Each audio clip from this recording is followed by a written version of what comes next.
약간 서글프네요. 결혼하고 애들 낳고 키우다 보니 시간이 야속할 정도로 너무 빠르게 흐른 거 있죠. 제게도 젊은 시절 예쁠 때가 있었는데 지금은 완전 아줌마가 다 된 듯 합니다. 평소에 막장 드라마나 내용이 딥한 소설, 드라마나 이런 거 보는 걸 너무 좋아하거든요. 그러다 이 유튜브 채널을 알게 되었고 완전 푹 빠져 살고 있답니다. 늘 사연을 듣기만 하다가 문득 제 사연도 올려볼까 싶어서 용기를 내 올려봐요. 30대의 남편이랑 만나게 되었습니다. 딱 이때가 제일 친한 친구들 중 저랑 친구 하나만 빼고 다 시집을 간 상황이었어요. 총 6명인데 4명이 가고 2명이 남으니까 아흐 괜히 불안한 겁니다. 결혼은 하고 싶은데 마땅히 원하는 사람은 없고 마음 가는 사람이 없다 보니까 고민이 너무 되더라고요. 흘러가는 대로 아무 생각 없이 있다 보면 좋은 사람이 나타나겠지 그렇게 생각을 하다가도 또 다른 마음으로는 과연 이러다 좋은 사람을 만나서 결혼할 수 있을까라는 생각이 들기도 했습니다. 이게 참 주변에 남은 사람이 많으면 별 생각이 없었을 건데 남는 사람들이 별로 없어지다 보니까 점점 불안해지더라고요. 한참 이런 생각을 하던 중 소개로 만난 남편은 딱 첫눈에 제가 반했습니다. 원래 따지는 게 많은 피곤한 성격이라서 마음에 드는 사람이 별로 없는 편인데 그냥 보자마자 아, 이 사람이다 싶었어요. 결혼한다면 꼭 이 사람과 해야겠다. 무조건 이 사람을 잡아야겠다는 생각이 들었습니다. 그래서 평소에 제 모습과는 다르게 더욱 적극적으로 다가갔고 애프터 신청도 먼저 했어요. 남편 역시도 제가 마음에 쏙 들었는데 적극적인 제 모습을 보고 더 호감을 느꼈다고 합니다. 이런 남편과 여러 번의 만남 끝에 연애를 하게 되었죠. 저희는 1년 정도 연애를 하고 곧장 결혼하게 되었어요. 그 덕에 꼴찌로 가는 걸 면하긴 했답니다. 다행이죠. 남편과 결혼했을 때 저희 나이가 많은 편도 아니었고 딱 적당한 나이라 바로 아이를 가질 생각은 없었어요. 왜냐면 제가 또 일에 대한 열정이 넘치는 편이라서 아직은 더 일을 하고 싶었습니다. 아무래도 아이를 낳고 키우다 보면 회사 일에 신경 쓰지 못하고 결국 경력 단절로 이어지는 경우들이 많은 걸 제가 너무 잘 알아서 적어도 전 그렇게 되고 싶지 않았어요. 어느 정도 커리어를 더 쌓아두고 아이를 낳고 싶었죠. 또 아이를 낳고도 바로 복직을 희망했습니다. 그러나 어디까지나 이건 제가 생각하는 꿈일 뿐 현실은 너무 달랐어요. 저희 부부는 반년도 안 된 시점에 아이가 생겼고 너무 당황스러웠습니다. 최소 1년 동안은 아이의 임신 계획은 없었는데 저희가 조심하지 못했던 탓이겠죠. 멍하고 당황스러웠지만 당연히 기분이 좋았고 축하받을 일이라고 생각했어요. 조금 계획보다는 이르지만 첫 아이를 임신한 상태로도 문제없이 회사를 잘 다녔습니다. 제가 출산 예정일 거의 직전까지 꽉꽉 채워서 일을 하고 육아휴직을 한 후 돌아올 계획이었는데 회사에서는 너무 서운한 말을 하더라고요. 애기 낳고 이런저런 핑계로 빠지는 일 많아지지 않겠냐면서 권고사직을 권했죠. 소문으로만 들었는데 정말 여직원이 임신하면 해고하는 못된 회사를 제가 다니고 있었더라고요. 이전에 사수가 비슷한 경험을 해서 놀라웠는데 그 이후에는 딱히 출산하는 직원이 없어서 잊고 살았습니다. 그러다 제가 그 상황이 되니까 바로 그만두라고 압박을 주는데 와 이거 정말 서럽더라고요. 결국 저는 애정일도 꽉 채우지 못하고 출산 2달 앞둔 시점에 퇴사를 하게 되었습니다. 그때 심적으로 정말 힘들었고 많이 울었어요. 그간 제가 그 회사를 위해 얼마나 열정을 다했는데 이럴 수 있나 싶었죠. 심지어 육아휴직도 꽉꽉 채우지도 않고 적당히 몸조리만 하고 돌아오겠다고 했는데 해도 너무하다 싶었습니다. 본인들은 와이프도 없고 자식 손주도 없는 건지 참 서럽더라고요. 애정에도 없던 퇴사를 하게 되니 많이 울적했지만 첫 아이 출산을 앞두고 좋게 좋게 생각하려고 노력을 했고 아이를 출산하고 제 손으로 키웠습니다. 사실 저희 부부 벌이가 나쁜 편이 아니라서 여유가 없는 편은 아니었어요. 다만 남편은 시댁에 매달 생활비를 줘야 하는 상황이라서 여유가 있는 연봉이어도 여유가 없었습니다. 그렇게 해야만 했던 이유는 시댁에는 시부가 먼저 가시고 시모와 시누이 둘이 살아요. 시누이는 저 당시에 막 30살이 되었을 때였는데 직업이 없었고 카페 오전 타임 아르바이트를 하면서 지냈습니다. 처음에는 창업에 관심이 있는 건가 싶었으나 자세히 들어보니 시누이는 회사 생활이 본인에게 너무 맞지 않는다는 이유로 회사를 그만두고 최소한의 벌이만 하는 거였죠. 저렇게 카페 아르바이트를 해서 한 달 버는 돈이 100만 원도 안 될 때가 많다고 하던데 그걸로 본인 생활비는 하는 건가 싶었습니다. 그러나 상황을 더 자세히 알아보니 그 돈으로는 본인을 꾸미고 가꾸는 비용으로는 턱없이 부족했고 남편이 주는 생활비와 시모 돈을 마치 본인 돈처럼 흥청망청 쓰면서 살았던 거죠. 아무리 철이 없어도 그렇지 어쩜 저럴 수 있나 싶었는데 시댁 것들과 너무 가까이 하지 말고 특히나 참견은 금물이라는 친구들의 말이 떠올라서 전 한 귀로 듣고 흘리며 말았습니다. 신경을 써봤자 골치 아프고 힘든 건 저뿐이니 말이죠. 솔직히 매달 50만 원씩 보내주는 남편에게 언제까지 그렇게 할 거냐고 말하며 선을 딱 그어버릴까 싶기도 했었는데 그 50만 원이 없다고 죽는 것도 아닌데 괜히 긁어부스럼 만들지 말자 싶어서 냅뒀습니다. 다만 그 이상은 절대 안 된다고 못을 확 박았어요. 제가 이 부분을 너그럽게 이해를 해주니 남편 역시도 제게 돈 문제에 있어서 소액이든 고액이든 꼭 상의를 해주는 편이었습니다. 제가 집에서 살림하면서 아이를 키우는 상황이 되었어도 막 크게 타격이 있지는 않았던 게 저는 원래 재테크에 관심이 굉장히 많았어요. 친정아빠가 그쪽에 관심이 많으셔서 자연스레 배우게 되었고 꼭 좋은 게 있으면 알려주셔서 함께 투자를 하곤 했었죠. 그렇다 보니 제가 모은 돈보다 더 큰 돈으로 불릴 수 있게 되었고 여윳돈은 늘 있었습니다. 결혼을 했어도 혹시 모르는 상황에 대비하고자 비상금을 슬쩍 빼뒀었는데 그걸 또 늘리고 늘리면서 나름 여유롭게 생활을 하고 있었어요. 남편은 제가 이렇게까지 재테크를 잘하는 줄은 몰랐고 굳이 말하지 않았습니다. 이게 꾸준히 하던 사람이면 몰라도 갑자기 돈 맛을 보게 되면 사람이 어떻게 변할지 모르기에 저희 수준의 또 형편에 맞게끔 적당한 정도로 욕심내지 않고 하는 게 전 우선이었어요. 결혼 생활도 좋았고 아이를 낳으니 그 기쁨이 말로 다 표현할 수 없을 만큼 너무 좋았습니다. 다만 저 힘들게 하는 건 하나 있었죠. 예상하셨겠지만 시댁 식구들이었습니다. 철없는 신우와 능력 없이 뻔뻔한 홀시모는 제게 정말 벅찬 존재들이었죠. 무슨 뚝딱하면 돈이 나오는 줄 아는 건지 남편 몰래 제게 돈 요구를 한 적이 한두 번이 아니었어요. 전 그럴 때마다 매번 돈이 없다고 말했고 타당한 근거가 있던 게 퇴사하고 애 키우는 주부인들 돈이 어디 있겠냐고 말했습니다. 그럼 시모가 그랬죠. 너는 뭐 비상금도 없는 거니? 회사를 그렇게 다녔는데 돈이 한 푼 없는 건 좀 너무 심하다 얘. 어머님 저한테 이러실 게 아니라 아가씨한테 일을 하라고 하세요. 사지가 멀쩡한데 왜 일을 안 해요. 적어도 몇 배로 벌 수 있는데 본인이 싫어서 일 안 하는 거면서 돈 없다고 손 벌리는 건 아니죠. 뭐? 그거야 우리 희수가 워낙에 마음도 여리고 사람들 사이에 있는 걸 싫어해서 그러는 거지 별 수 있겠니? 어머님 일이란 게 좋아서 하는 사람이 몇이나 되겠어요. 다 어쩔 수 없으니까 하는 거죠. 꾹 참고 다 그렇게 하는 거 아니겠어요? 생계랑 직결되는 문제인데 돈도 안 줄 거면서 넌 뭔데 그렇게 잔소리를 하니? 시애미를 그냥 잡아먹지 그래? 그게 아니라 한두 번도 아니고 저도 매번 거절하는 게 마음 불편해서 그렇죠 어머님. 야 됐다. 아주 더럽고 치사해서 안 받고 말지. 네가 시집와서 한 게 뭐가 있어? 네? 제가 시집와서 안 해드린 건 뭐가 있어요?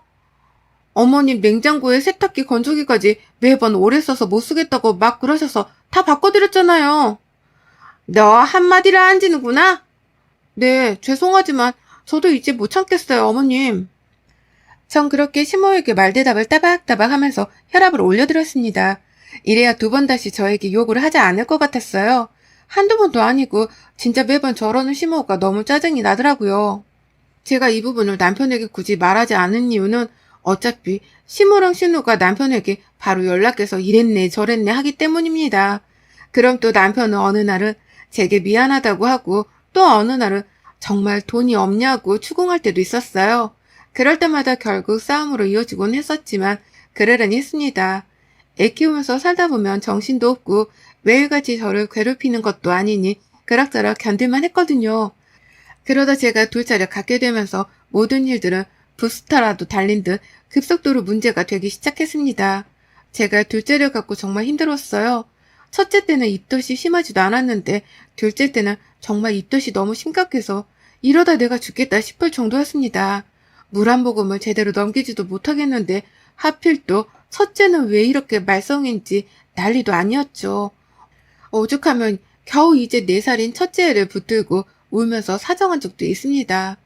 혜진아, 제발 엄마 좀 도와줘. 엄마 너무 힘들어서 그래, 어? 아, 예진아, 제발. 얘가 뭔 잘못이 있고 뭘 알겠습니까?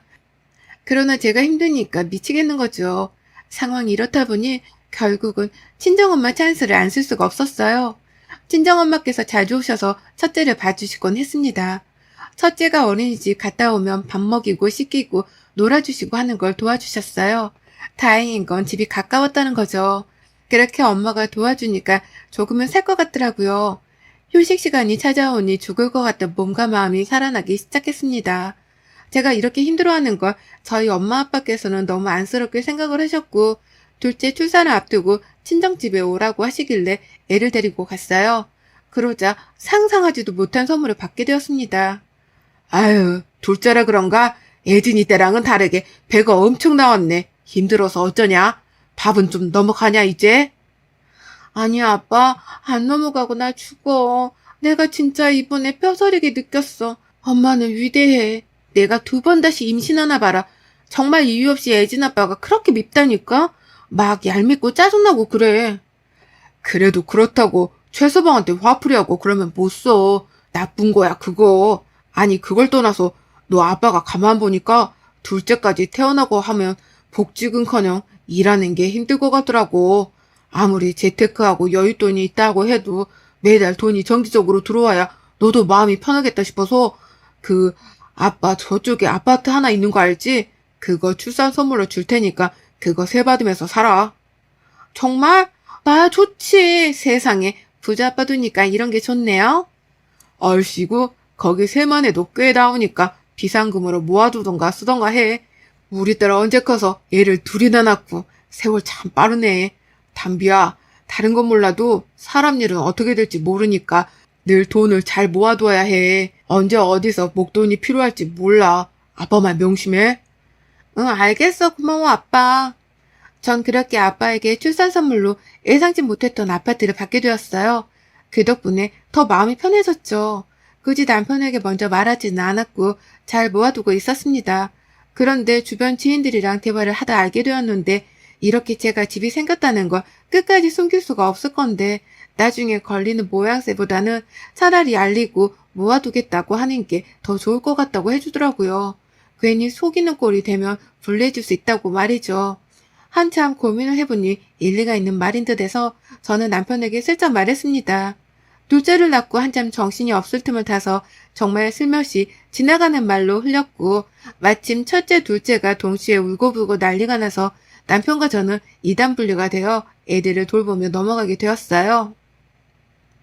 여보, 아빠가 출산기념 선물로 아파트 하나 명의 넘겨주셨어. 그거 세 받는 거는 혹시 모르니까 그냥 내 앞으로 모아두려고. 아빠는 내가 하고 싶은 거 하라는데 혹시 모르니까 아무튼 뭐 알고만 있으라고. 애진 아빠, 애진이를 당신이 달래고 진수를 날 줘. 아, 정말? 장인어른 멋지시네. 잘됐다. 아니, 빨리 애진이 달래라고. 애 자제를 치잖아. 알겠어. 애준아, 아이고 졸려요. 코 할까요? 그렇게 슬쩍 분명하게 말을 했고 그 이후 남편이 별말이 없길래 저도 굳이 말하지 않았어요. 딱 이맘때쯤 갑자기 심호에게 전화가 왔습니다. 별로 받고 싶지 않았지만 오랜만에 전화가 오기도 왔고 별 생각 없이 받아봤어요. 나다. 지금 통화 괜찮지? 아, 네, 어머님. 글쎄 우리 희수가 곧 결혼을 할 것 같거든. 그래서 너네들이랑 상의할 것도 좀 있고 해서 얼굴 좀 보면 좋겠는데 니들이 올래? 우리가 갈까? 편한 대로 해. 아니다. 아무래도 진수가 아직 어리니까 우리가 가는 게 좋겠지? 아, 네. 그래 주시면 감사하죠. 그런데 아가씨가 결혼하는 거예요? 무려 성형외과 의사야. 거기다 의사 집안이고 개인 병원도 갖고 있는 거 있지? 내가 우리 희수 일 안 한다고 한심하게 봤었는데 실속은 있는 애 아니니? 여자 팔자는 다 이런 거다. 내가 일을 하고 안 하고가 중요한 게 아니라 결국 결말이 뭔지가 중요한 거지, 안 그래? 우리 희수는 너처럼 그렇게 힘들게 안 살지. 가정부도 두고 손에 물 한 방울 안 묻히고 사는 거지. 한마디로 그 뭐냐, 요즘 말로 그래. 꽃길이 열린 거지. 아, 네. 좋으시겠네요. 어머니, 근데 그 말은 애진 아빠는 뭐 똥차라는 말 같네요. 애진 아빠 같은 사람 만나서 저는 고생하면서 산다는 말 같아서 기분이 좀 그렇네요, 어머님. 아들인데 너무 짓궂으셔라. 뭐? 아, 그런 뜻이 아니잖니. 맞잖아요. 아가씨는 남자 잘 만나서 팔 잡힌 거고 저는 남자 잘못 만나서 그러고 산다라는 말은 그 남자가 어머님 아들인데 뭐예요? 이거 완전 애진 아빠 욕하신 거예요? 애진 아빠 들으면 너무 섭섭하겠어요. 아무튼 시끄럽고 내일 모레 갈 테니까 그때 보자. 갑자기 의사랑 결혼한다는 신우의 소식이 놀라웠습니다. 의사랑 결혼한다는 것도 놀라웠지만 만나고 있는 사람이 있다는 것도 몰랐는데 어떻게 결혼 소식을 전하지 싶었죠. 그리고 찬찬히 생각을 해보니까 신우가 결혼하는데 왜 우리랑 상의를 하지라는 생각이 들었습니다. 뭔가 딱 봐도 돈 얘기일 것 같았지만 그냥 우선은 아무 생각 없이 기다렸어요. 돈 얘기라고 한들 당장 말한 게 아닌데 제가 뭐 할 게 없었으니 말이죠.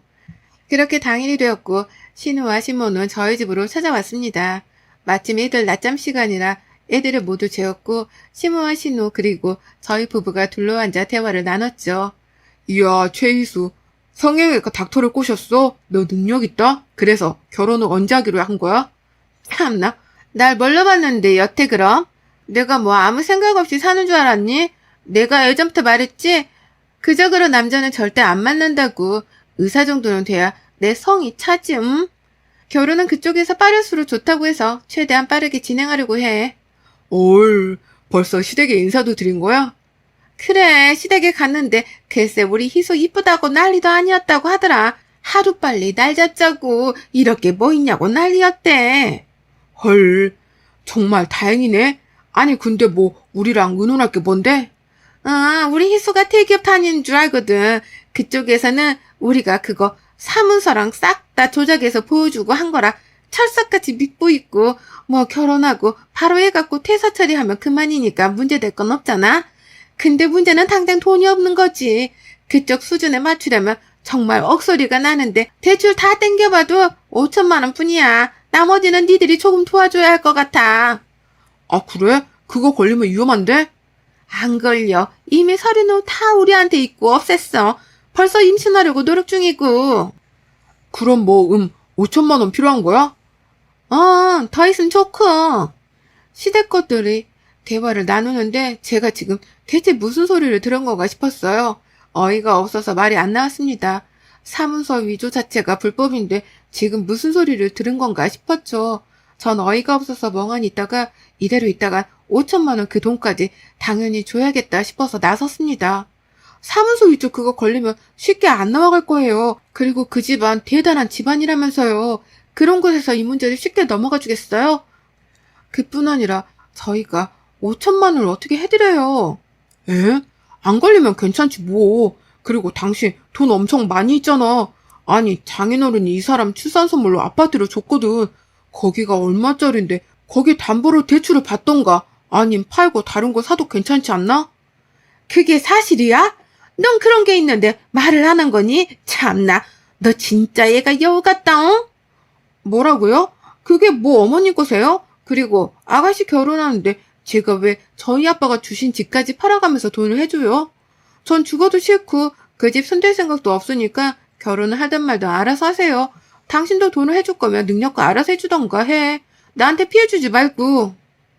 아, 진짜 있는 것들이 더한다더니 너무 모진 거 아니야?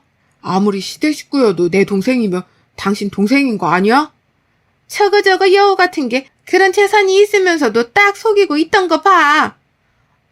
제가 왜 그거 어머님한테 말해야 하는데요? 속인 적도 없고 말할 이유도 없죠.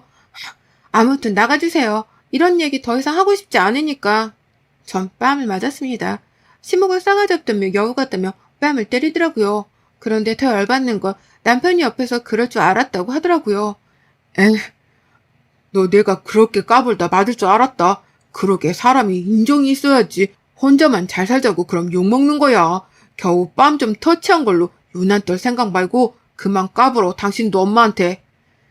그래서 저도 시모뺨을 터치해줬습니다. 겨우 뺨 터치한 걸로 니들도 그만 까불고 입 다물고 내 집에서 나가. 이 거지 같은 것들아. 니들은 내가 어떻게 해주는지 왜 사람이 똑똑하게 살아야 하는지 알려줄 테니까 기대해. 전 그 이후 신우 남편 될 사람에게 찾아가서 모든 사실을 폭로했고 예상대로 법적 대응을 아주 강하게 했습니다. 결국 시댁 것들은 경찰서랑 법원을 밥 먹듯 왔다 갔다 했고 벌금에 합의금까지 있는 돈 없는 돈 다 털어서 내야 하는 엔딩을 맞이했죠. 물론 전 이혼했어요. 이혼하고 잘 살다 우연히 들은 시댁 것들의 소식에 배꼽 잡고 웃었습니다. 그 버릇이 어디 가겠나요? 결국 신우는 또 그 사이에 사고를 쳐서 남편이 대출까지 받아서 막고 또 막다가 결국은 모든 걸 다 날리고 셋이 작은 집에서 옹기종기 모여 산다고 합니다. 그리고 시모는 남의 집에서 청소를 해주며 일을 하고 신우 역시 식당 일을 하며 어떻게든 살려고 발버둥 치고 있다고 해요. 딱 이 상황을 들었는데 한 가지 생각만 떠올랐습니다. 꼴 좋다 이것들아. 착하게 살아라. 여러분의 생각은 댓글로 남겨주세요. 오늘도 시청해주셔서 정말 감사합니다.